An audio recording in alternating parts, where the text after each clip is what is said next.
Hey everybody, it's that time of year. The holidays are upon us. And that being said, I thought I'd put up some free mini lessons on Patreon. So every week I'm going to put up a free kind of mini lesson that I call Pentatonic Presents, because it's my holiday gift to you, where I'm going to talk about something you could do with the pentatonic scale that maybe you haven't thought to do yet. Maybe you have. And in that case, go start your own Patreon. You're more than welcome to. I can't wait to check it out. But if you don't know about these things, I think they're pretty cool. So this first one I'm going to talk about today, I really love. A lot of these, you kind of have to be you got to be conscious of your musicality when you use them, because if you utilize them too long, it kind of sounds like you don't know what you're doing. You kind of got to tie it into the vocabulary that you already have to get it to sound kind of coherent and contextual. So this first one that I really like, I would use in a situation where you would typically be utilizing your Dorian scale, which is your minor scale. Like if this is our natural minor scale, that F or your flat 6 would be a raised 6.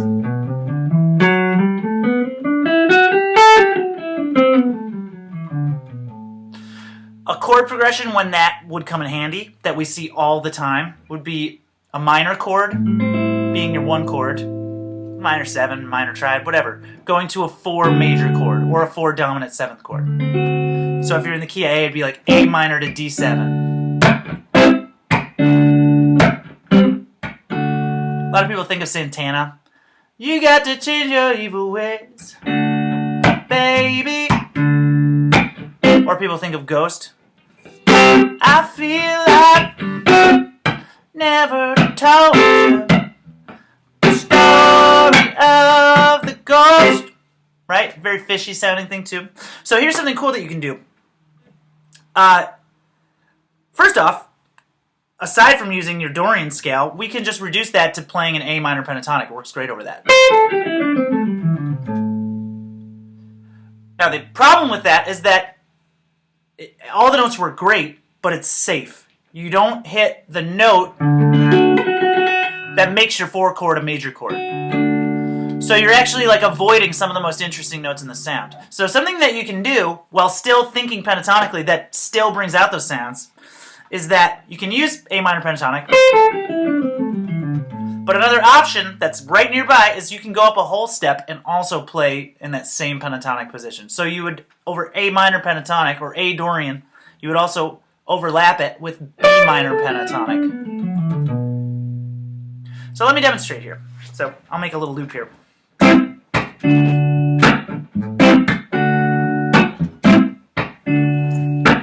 So here's regular A minor pentatonic.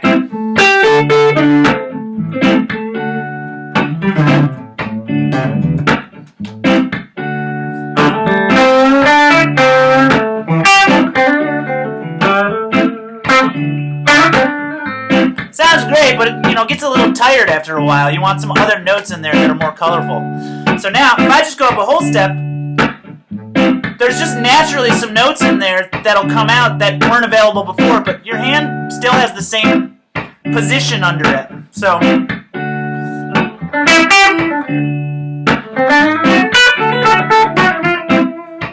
right there, I went up there for a second, and I was able to access some other more colorful notes.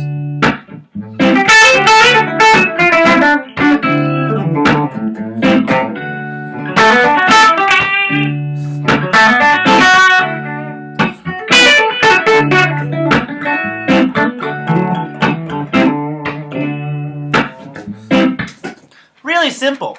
Just if you can use pentatonic in A, in the actual key that you're in, you also have an avenue to go up a whole step and access that same fingering. So what's actually going on there? Let's look at it.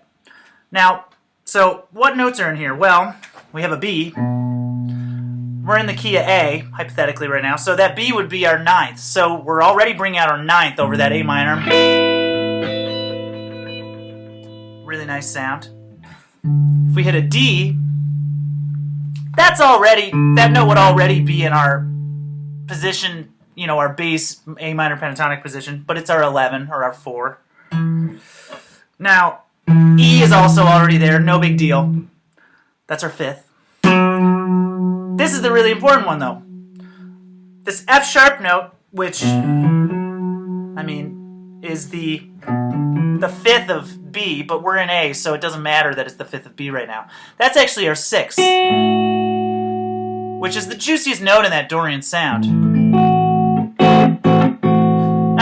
Now we probably all do this all the time, which is we'll be in our pentatonic box. And you sort of just realize that this note sounds good too, because it's in this 4 chord that's major.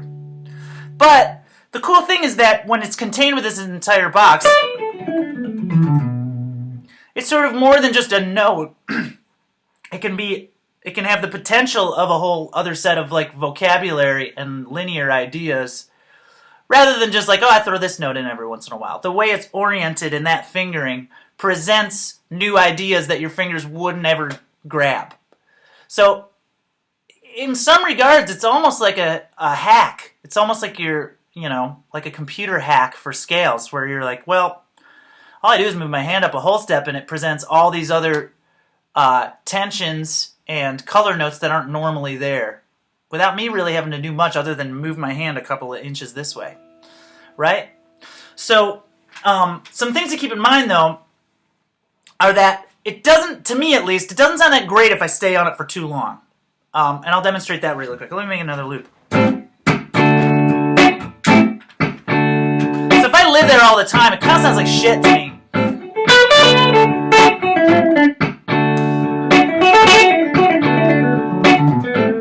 It kind of sounds like I'm in the wrong key, like just barely.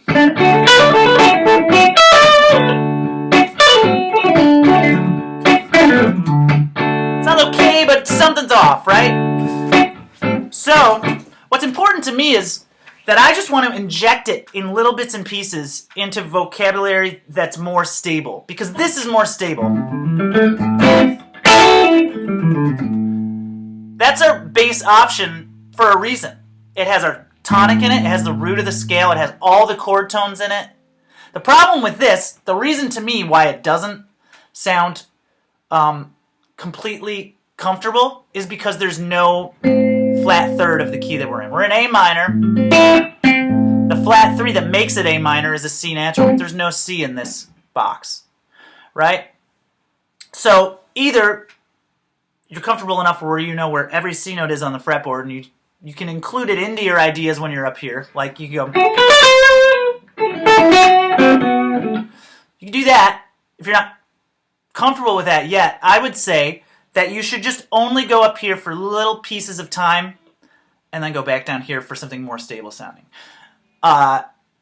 So I think a way to do that creatively, which is really just a neat opportunity to find new things, is to say something here, and then you could take that quote, whatever phrase you come up with, and just move it up a whole step. You could also use like chromatic things to connect it.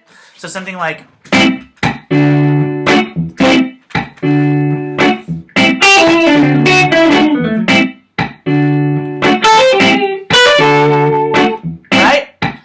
Simple, you just take the same motif that you just came up with and you move it up a whole step.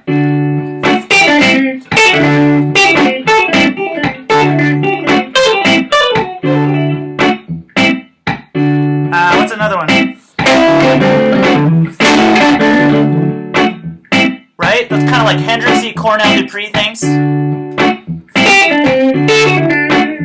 if you want to get a little more creative, something I love to do is to play a line that's in one key, and as the lick progresses, I continue the same idea just up a whole step. So it's like my fingers were playing the same idea, I just moved my hand a couple inches to the left.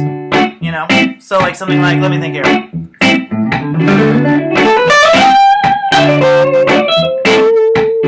That's a cool one. Let me see if I can do that again.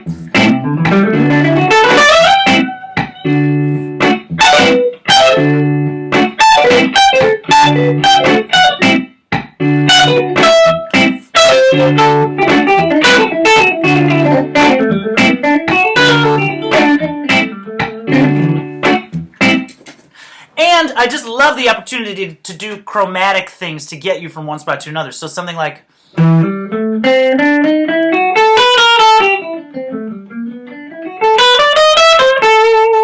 Just that one little connecting chromatic thing can tie the room together so well and make your idea so much more coherent.